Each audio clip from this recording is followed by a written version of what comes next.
अस्सलामुअलैकुम। आप देख रहे हैं होराइजन न्यूज़ HD। खबर शामिल करते हैं साहिवाल से। साहिवाल थाना फतेहशहर की पुलिस गर्दी।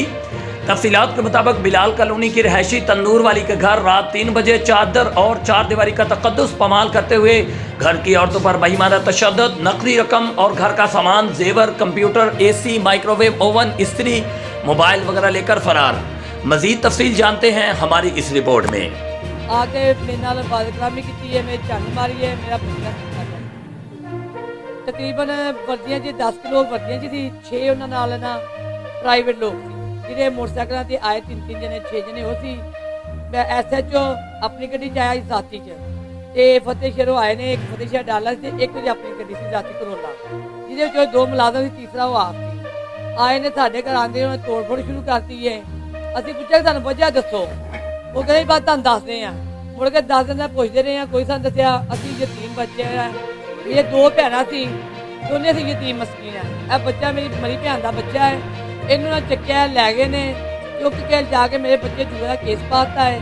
मेरे बच्चे को बहुत शिद्दत की तरह मारे इन्ना कि मेरा बच्चा बर्दाश्त तो बाहर हो गया। उस तो बाद साडे अजीज ने उधर गए ने, उधर बड़े भाई चुक्या है, उन्हें भी लै गए।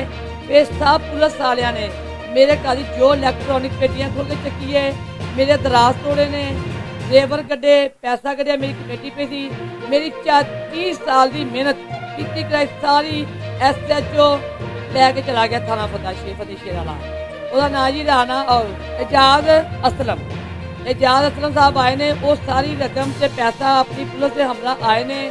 रजा जी, शराज जी, शाकर जी, वजह तो असीं पूछना चाहते हैं कि साडा की मामला, साडे तो पता ही क्यों नहीं की वजह सी। यह तो पूछने तुहानूं बुलाया गया मीडिया नूं कि सानूं वजह पुछ के दसो कि साडे नाल जुल्म क्यों किया गया, क्यों तशद्दुद किया गया है।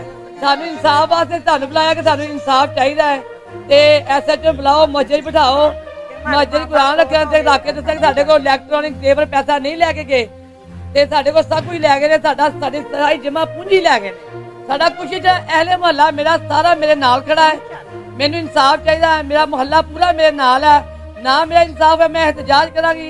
मैनू इंसाफ चाहिए है। मेरी वज़ीर आज़म से अपील है, वज़ीर आज़म से अपील है IG साहब से कि मेरे साथ बहुत ज्यादती की है। मेरे अहला मुहल्ला मेरे साथ खड़े हैं।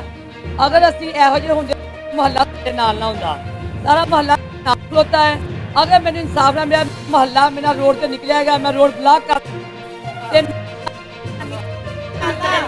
मेरा पूरा मेरे नाल है। मैं इंशाअल्लाह मैं बेगुनाह है। मेरे बहुत ज्यादती की गई है तो मैनू इंसाफ चाहिए है। मेरी अपील है DPO साहब DIG पंजाब अगे कि मैनू इंसाफ दिता जाए। मेरी तनूर की मेहनत है, मेरी खून पसीने कमाई, ये सब लुट पुट के डकैती करके पुलिस वाले मेरे घरों लै गए।